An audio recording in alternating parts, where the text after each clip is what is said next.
Hello students, welcome once again with the new topic of class 7th science chapter 5 acid, base and salt. As you know, these are the common for you. At first we will talk about acids. Acids are the substance that taste sour and are corrosive in nature. It turns blue litmus paper to red. Acids का हिंदी अर्थ होता है अम्ल, और अम्ल वो पदार्थ होते हैं जो स्वाद में खट्टे और नेचर वाइज कोरोसिव होते हैं, यानी अगर वो किसी मेटल पर गिराए जाते हैं तो उस मेटल को वो ख़राब कर देते हैं, उनका क्षरण कर देते हैं. It turns blue litmus paper to red. ये ब्लू लिटमस पेपर को लाल कर देते हैं. और third, substance are chemically acidic in nature. Nature wise ये एसिडिक होते हैं, जैसे ऑरेंज जूस, संतरा का जूस है, दही है, विनेगर है, हाइड्रोक्लोरिक एसिड है. तो ये एसिड्स के बारे में हमने जाना. अब हम बात करेंगे बेस की. Okay, now we will talk about bases.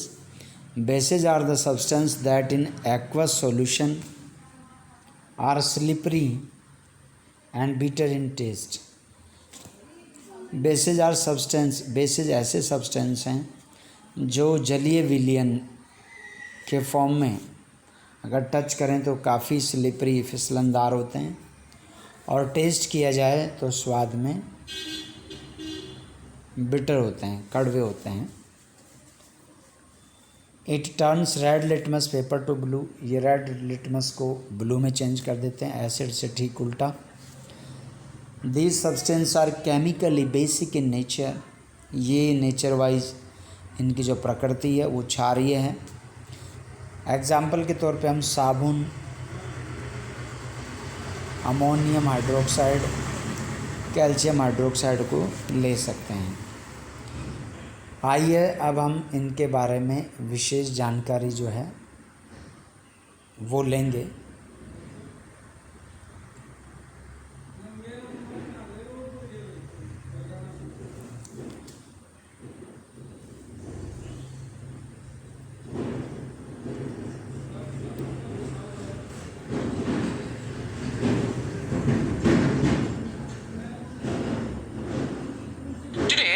Investigate why lemons are sour, and let's also understand why slope is so slippery.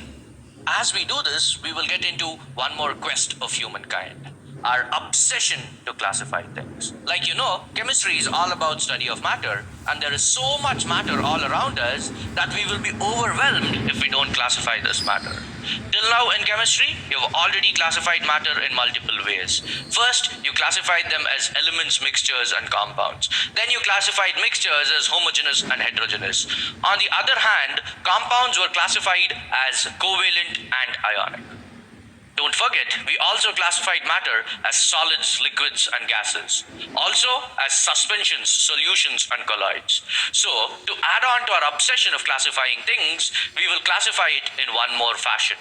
And we will call that as acids, bases, and salts. Have you ever wondered, are all acids corrosive? Are amino acids really acids? What about vitamin C? Is it an acid or is it a base? What about all this pH balanced shampoo that you see in the supermarket? What is the color of the Statue of Liberty? Has this been the color always from the time when France gifted it to USA? How do you exactly go about treating a bee sting? What has happened to the Taj Mahal? Are cola really good for tea? And what exactly are we tasting when we taste something which is bitter, sour, or sweet? We will get the answers to all these questions and a lot more by the time you finish this chapter. Have you ever tasted a lemon or felt the burning sensation on your arm after using a cleaning solution containing ammonia? Then you have interacted with the world of acids and bases. In fact, it's just too hard not to interact with them because they are everywhere. Citric acid and ammonia are just two examples of acids and bases that we encounter in our daily life. Where else do you commonly encounter them? Vinegar, which is a solution of about 5% acetic acid in water. Lemons, lime, and other citrus fruits contain citric acid. Lactic acid gives you yogurt or curd its tart taste, and phosphoric acid is usually added to carbonated drinks to impart that tartness. Vitamin C, that's ascorbic acid, and battery acids, that's sulfuric acid, are other examples. Some familiar bases are drain cleaners and baking soda. From acid indigestion to acid rain, the world of acids appear frequently in news and advertisements. Air and water pollution often involve acids and bases. Acid rain, for example, is a serious environmental problem. In arid areas, alkaline water is sometimes undrinkable. The bitter taste of tonic water, on the other hand, comes in part from quinine, a base. Did you know that our senses recognizes 4 tastes related to acid-base chemistry? Acids taste sour, bases taste bitter, and compounds formed when acids and bases react, that are salts, taste salty. The sweet taste is more complicated. To taste sweet, a compound must have both an acidic part and a basic part, plus the right geometry to fit the sweet taste receptors of our taste buds. But remember, in lab, you test, not taste.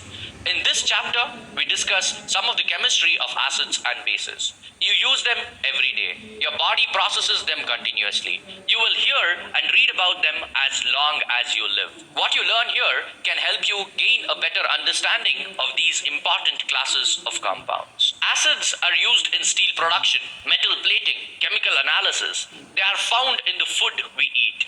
Pancakes, muffins, and bread rises because of acids and bases in their ingredients. And the tart taste of fruits come from the different acids in its flesh. Although the items described here are dramatically different, the acids in them have something in common. And understanding what that is the key to understanding the whole chapter. The simplest way to define an acid is to say that acids are those that release a hydrogen or a hydronium ion. So, what on earth is a hydrogen or a hydronium ion? Before we answer that question, we need to understand one basic concept: how interaction happens in the world of chemistry. Okay, students. Now we'll talk about neutralization reactions.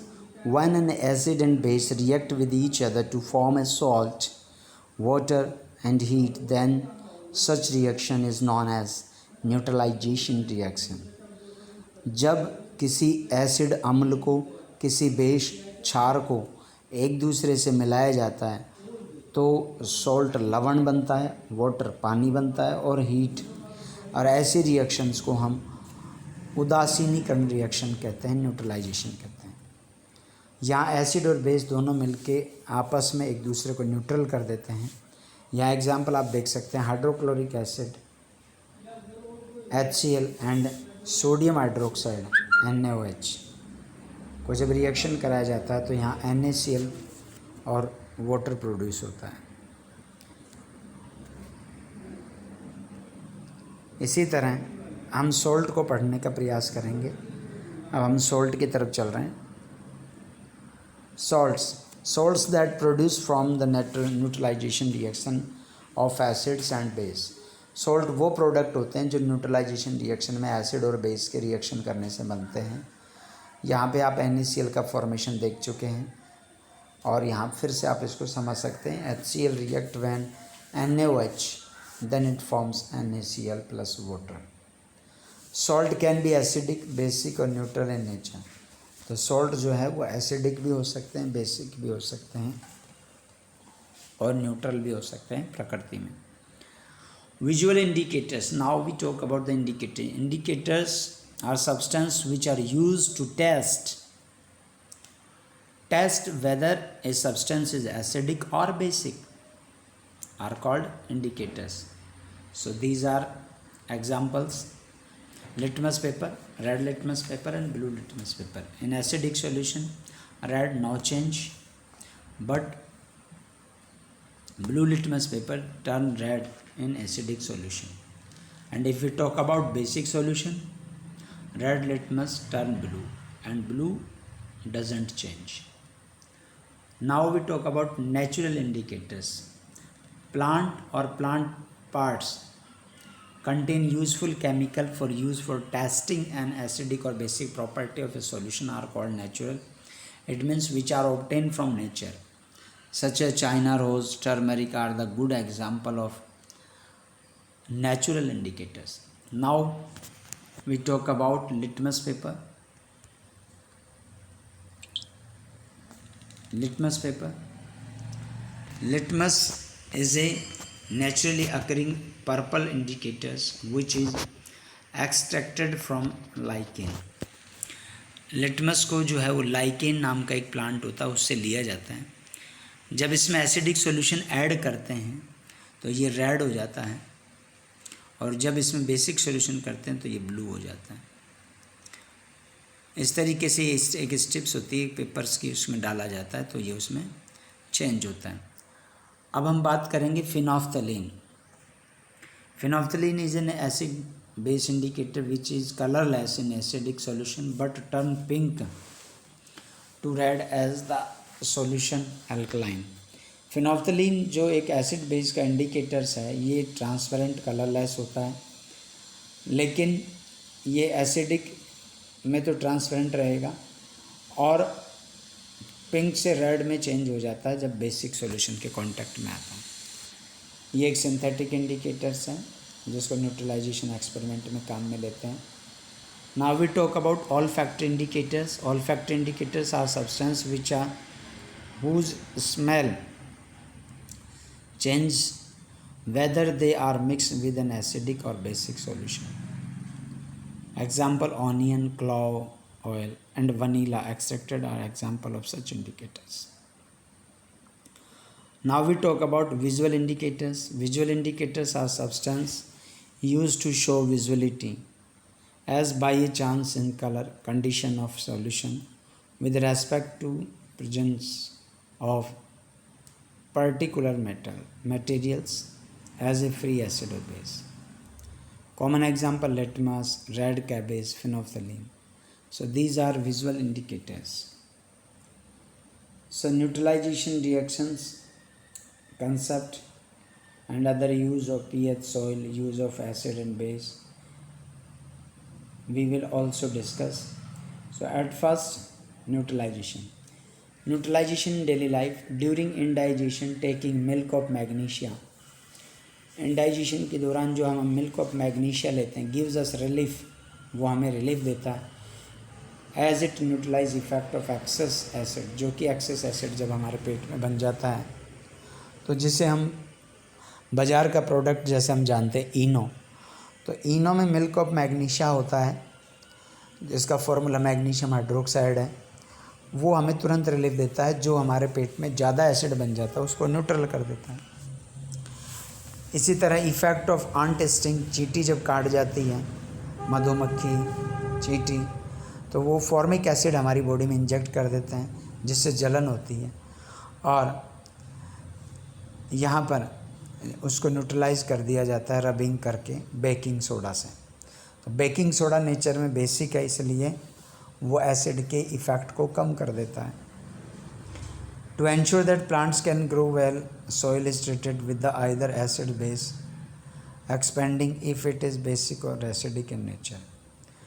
और plants जो है अच्छी तरह से grow जब भी करते हैं जब सोइल का ट्रीटमेंट किया जाए, ज़्यादा वो एसिडिक भी होनी चाहिए और ना बेसिक होनी चाहिए. फैक्ट्री का जो वेस्ट है जनरली वो एसिडिक होता है नेचर में, एनवायरनमेंट को डैमेज करता है, इसलिए उसको बेसिक सब्सटेंस डिस्चार्ज से पहले मिला के उसको न्यूट्रल किया जाता है. यहाँ सेफ्टी मेजर्स भी हमें ध्यान रखने हैं जब हम एसिड को काम में लेते हैं. When diluting acid pour the acid into water. जब हम डाइल्यूट करते हैं तो एसिड में पानी नहीं मिलाना चाहिए, पानी में धीरे धीरे सहारे से गिराते हुए एसिड को मिलाना चाहिए. Not water into acid. पानी को एसिड में डायरेक्ट नहीं डालेंगे, नहीं तो उससे दुर्घटना होने के चांसेस रहते हैं. Safety gloves are be to be worn. Safety gloves हमें पहनने चाहिए whenever working with acid और बेस, जब हम एसिड बेस के साथ काम कर रहे हैं। आइए अब हम बात करते हैं यूजेस एंड एप्लीकेशंस की। Excessive use of chemical fertilization change the pH of soil. ज़्यादा फर्टिलाइजेशन मिट्टी में यूज़ करने से खेतों में उसकी पीएच चेंज हो जाती है मिट्टी की, उसे हमें रोकना है। Plants don't grow well when the soil is either too acidic or basic, और ज़्यादा एसिड और बेसिक होने से दोनों ही परिस्थितियों में प्लांट अच्छे से ग्रो नहीं कर पाते हैं। और थर्ड, जो सब्सटेंस उसमें ऐड करते हैं वो उसकी पीएच को नेचुरल लेवल पे लाने के लिए करते हैं। अगर ज़्यादा एसिडिक है तो हम बेस मिक्स करेंगे और बेसिक है तो एसिड मिक्स करेंगे। आइए कुछ यूजेस देख लेते हैं एसिड और बेस की। फूड प्रिजर्वेशन के तौर पे सिट्रिक एसिड काम में लिया जाता है। एरेटेड ड्रिंक्स में कार्बोनिक एसिड होता है। बेकिंग पाउडर में टार्टरिक एसिड होता है। इसी तरह